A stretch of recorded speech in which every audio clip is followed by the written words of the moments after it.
My fiancé cancelled the wedding because of the death of his ex-girlfriend.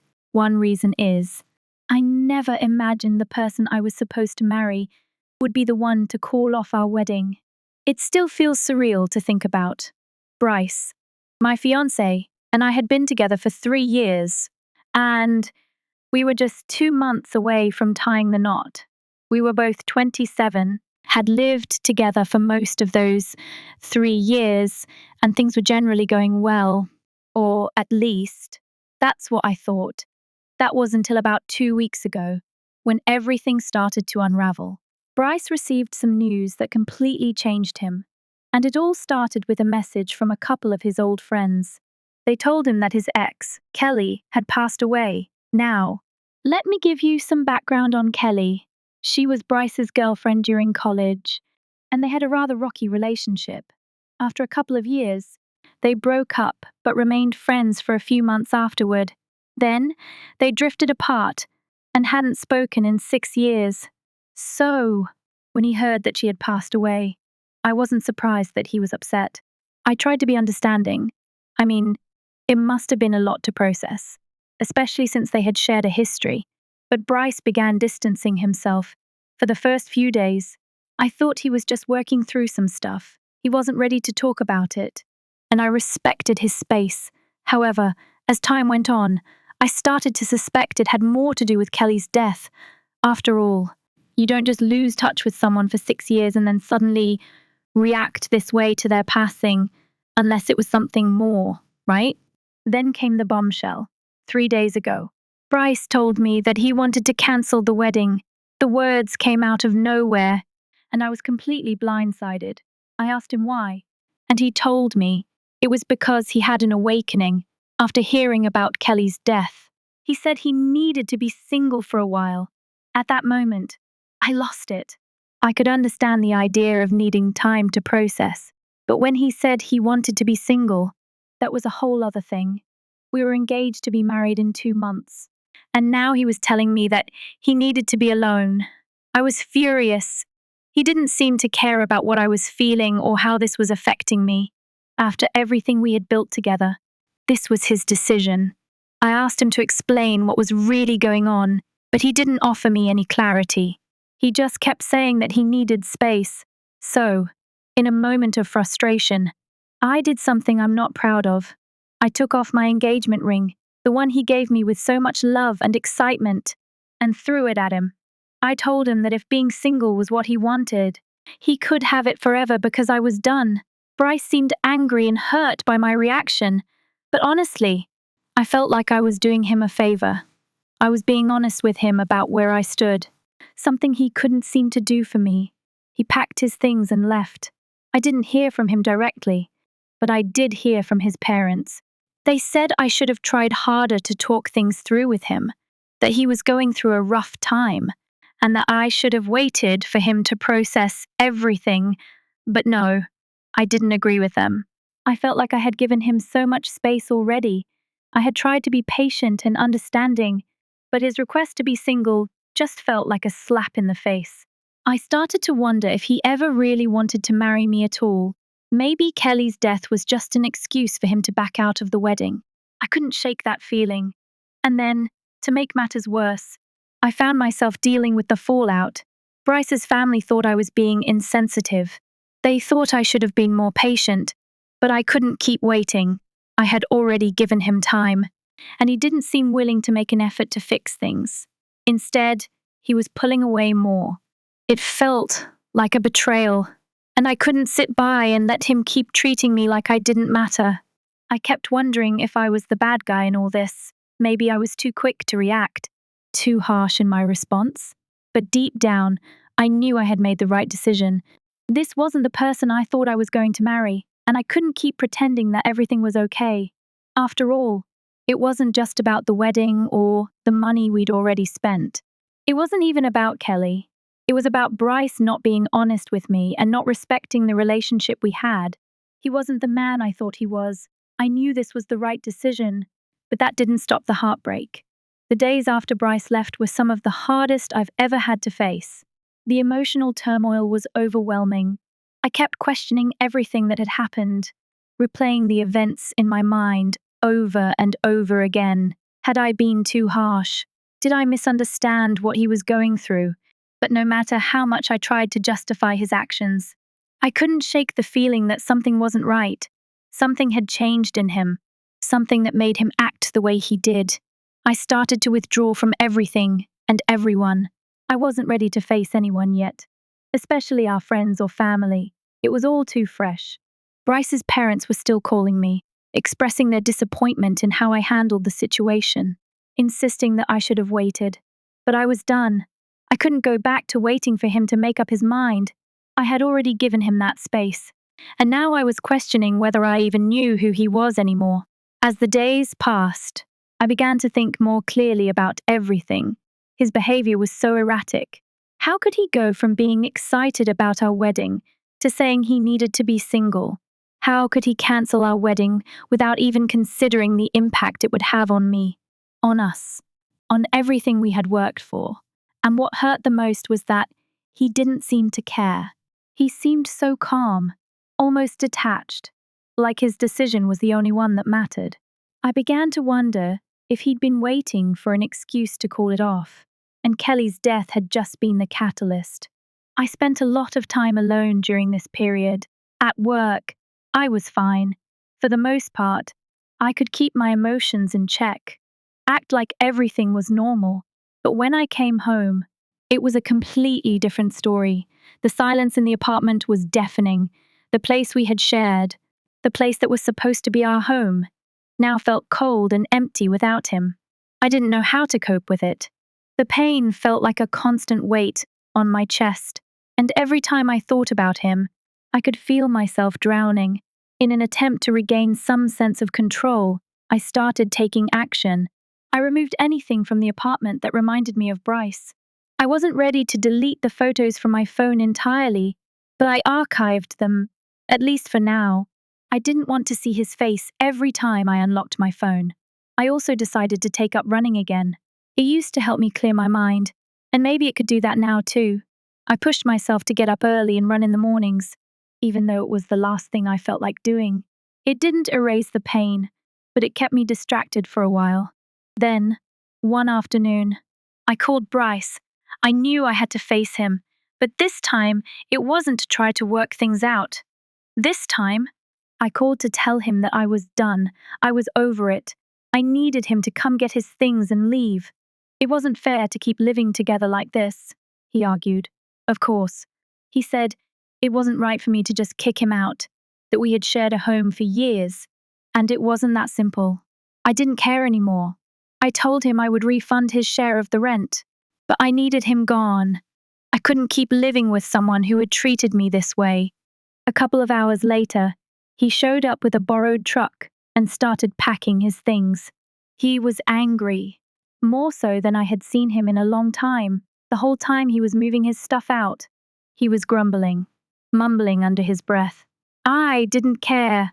I had already made up my mind, and nothing he did could change that. But then, things took a turn. He wasn't just moving out anymore. Now, he was starting a fight with me. He told me that because I hadn't refunded him yet, the house still belonged to him, too.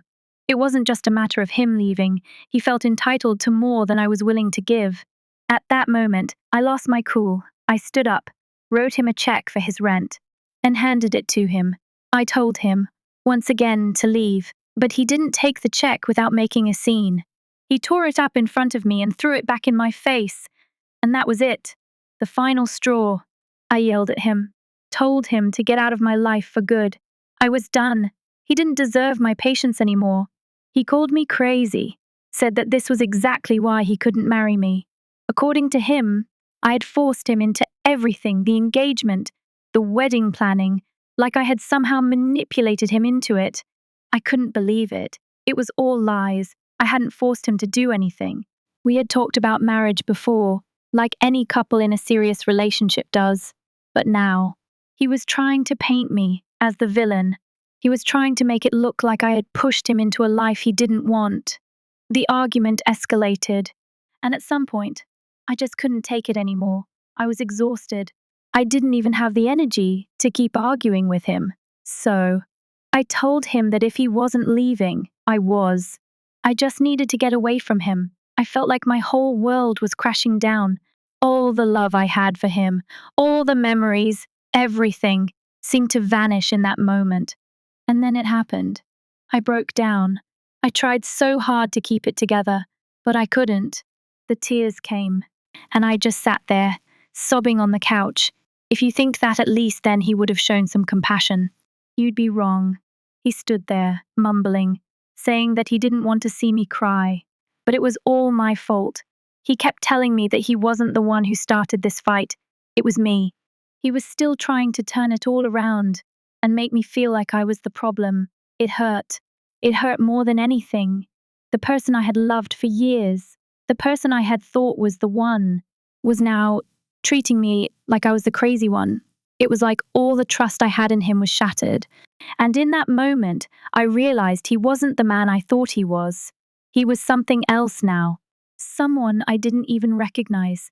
He left quietly after a while, not saying anything. Not even a goodbye. Just walked out the door, leaving me in tears. I cried for what felt like hours, until I finally cried myself to sleep. I didn't sleep well, though.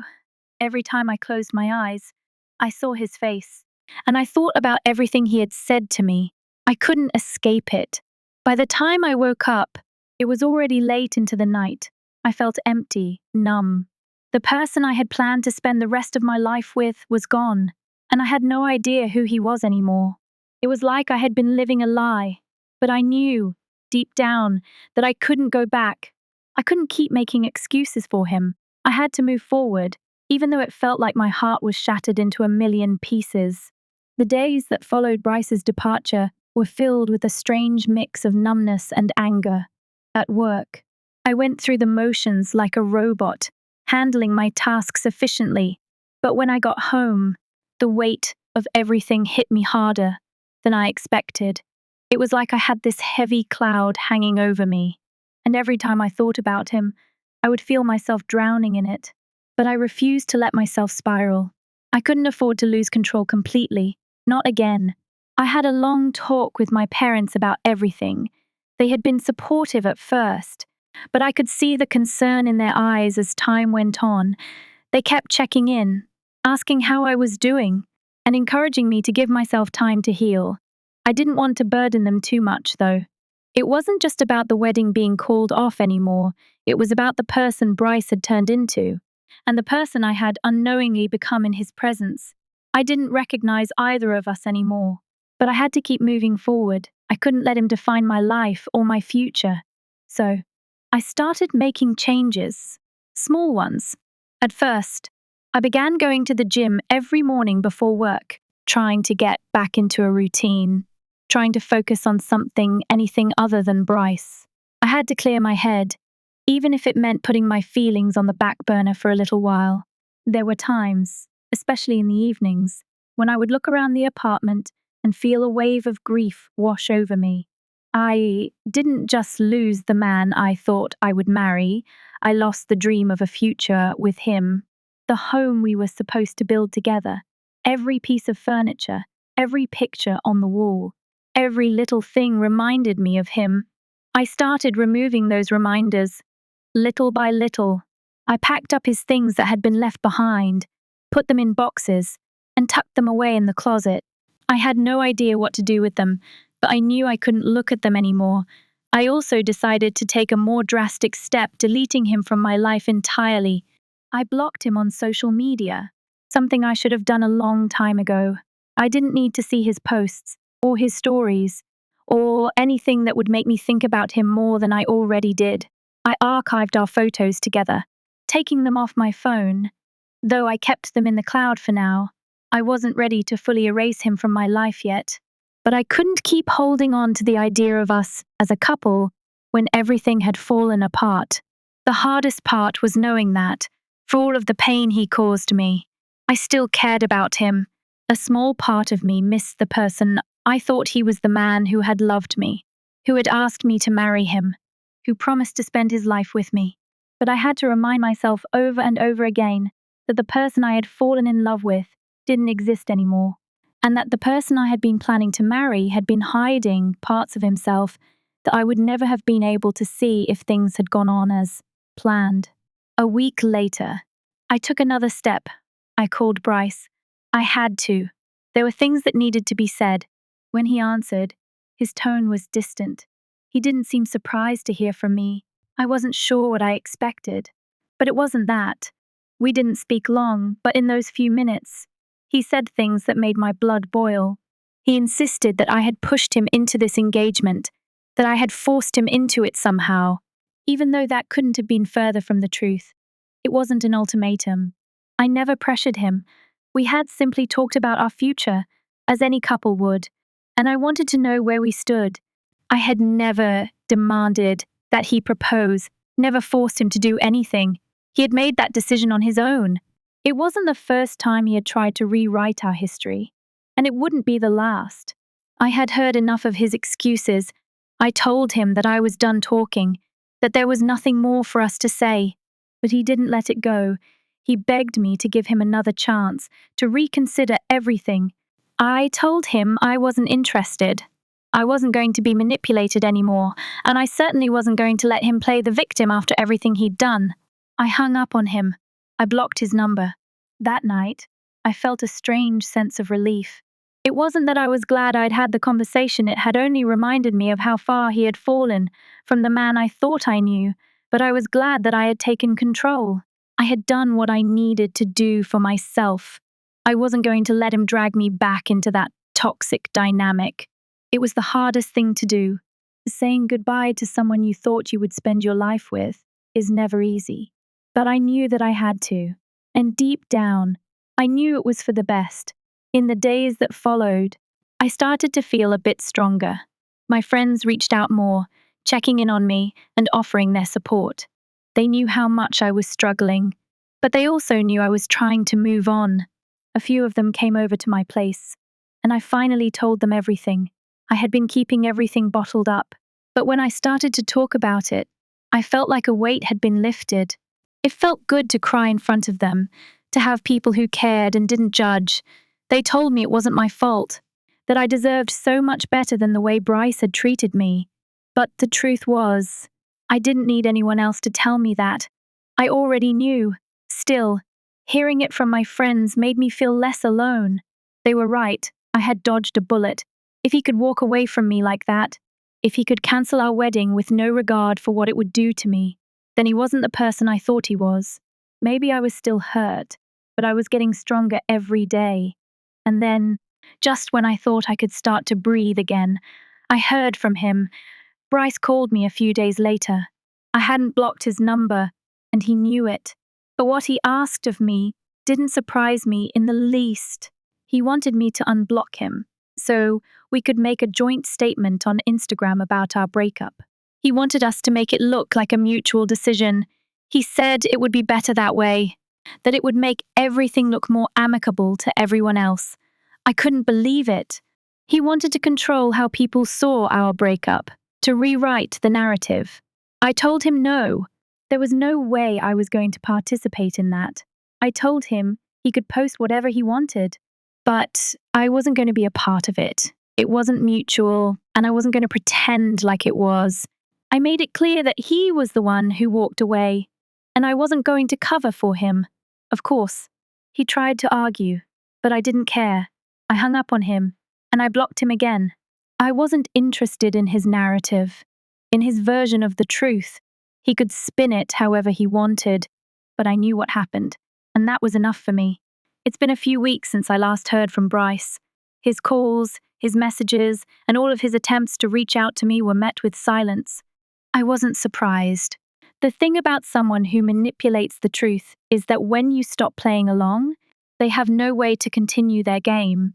He had tried to rewrite our entire relationship, trying to make himself the hero in a story that he was the villain in.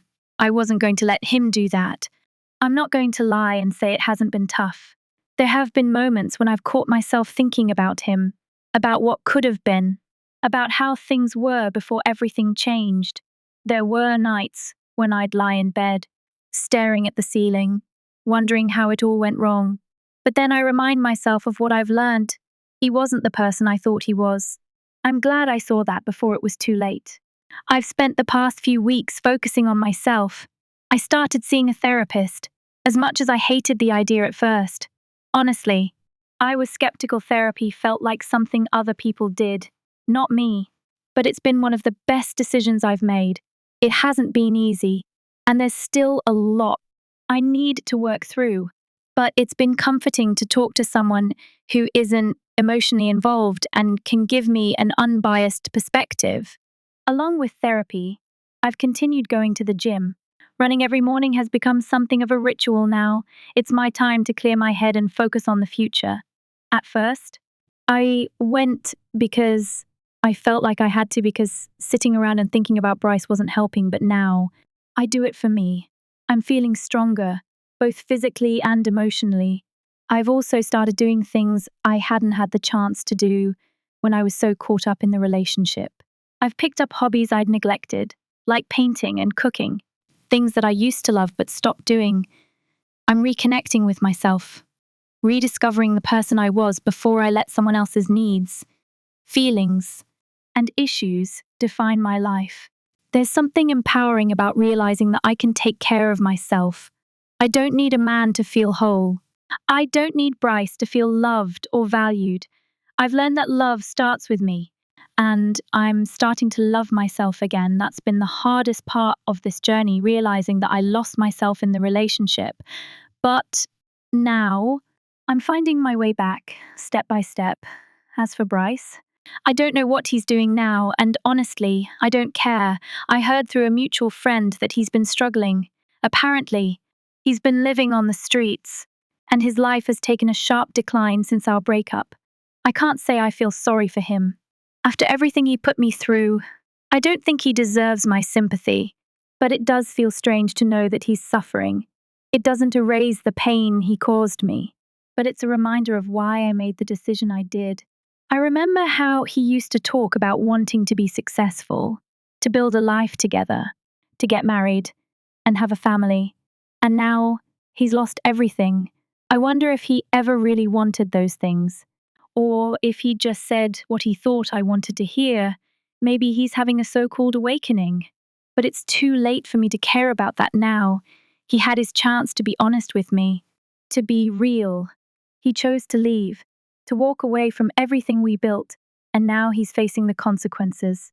It's hard to admit this, but part of me is still angry with him.